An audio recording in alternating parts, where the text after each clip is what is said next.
आदाब, प्रणाम, सलाम, नमस्कार करता है।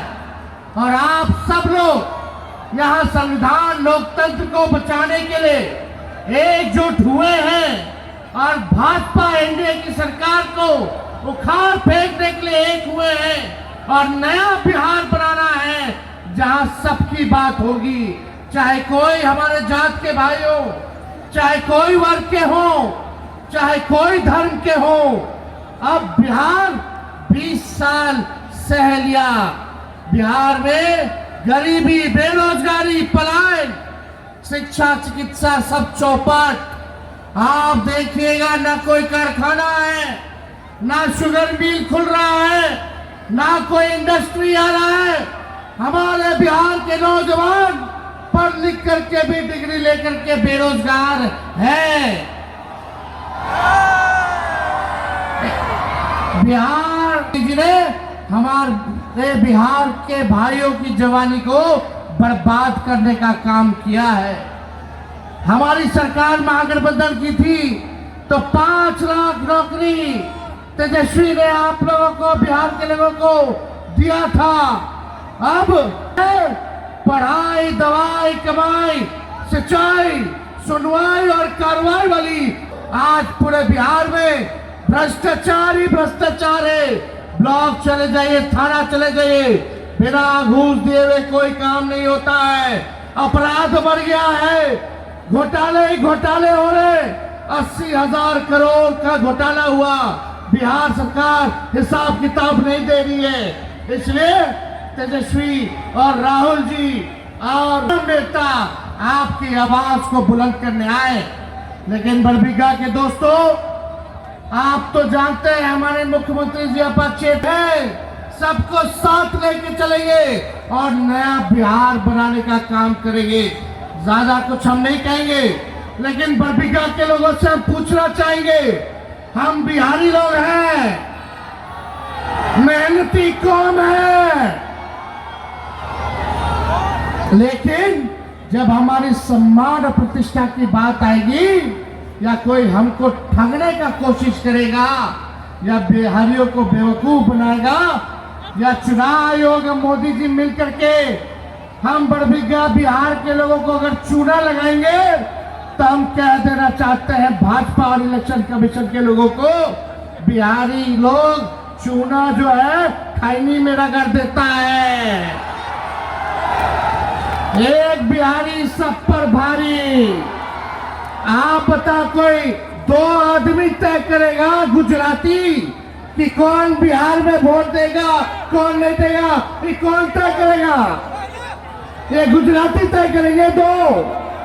बेरोजगारी, महंगाई से लेना देना नहीं है, इनको पूरा सिस्टम को हाईजैक करना है।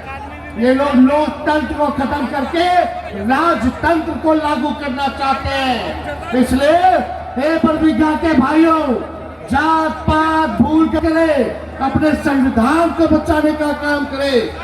ये बिहार के प्रथम मुख्यमंत्री बाबू कृष्ण जी की धरती है। आज यहीं से आप लोग बिगुल ठोकिए कि सत्ता को उखाड़ फेंकेंगे और एक नया राजपथ लाएंगे जहां लोकतंत्र, संविधान सबसे ऊपर होगा, जहां भेदभाव नहीं होगा, मिलकर के हम लोग साथ चलेंगे और एक नया बिहार बनाने का काम करेंगे। तो राहुल लोग सहमत, हम निमंत्रण देते हैं कि राहुल जी आइए और अपनी बात को जो है बड़बिघा और शेखपुरा के निवासियों को आप जो है जागरूक करने का काम कीजिए। विधानसभा में बीजेपी जीतती है, फर्क क्या था? फर्क यह था कि लोकसभा और विधानसभा में 1 करोड़ नए वोटर आए। जिन्होंने लोकसभा में वोट नहीं किया, विधानसभा में वोट किया। जब हमने चुनाव आयोग से पूछा ये कौन है, हमें जवाब नहीं देते। हमने उनसे कहा वोटर लिस्ट दिखाइए, जवाब नहीं देते। हमने उनसे कहा वीडियोग्राफी दिखाइए, जवाब नहीं देते। क्यों? क्योंकि इलेक्शन कमीशन वोट चोरी करवा रहा है।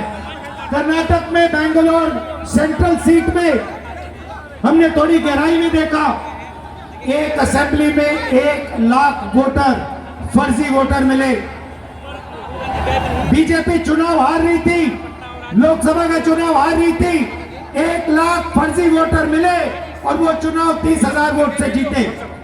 ये मैंने प्रेस कॉन्फ्रेंस में कहा, चुनावी आयोग जवाब नहीं देता, उल्टा कहते हैं मुझसे एफिडेविट मांगते हैं। एफिडेविट मुझसे मत मांगो, आपका डेटा है, जनता आपसे एफिडेविट मांगने आएगी। जनता वोट चोरी नहीं होने देगी।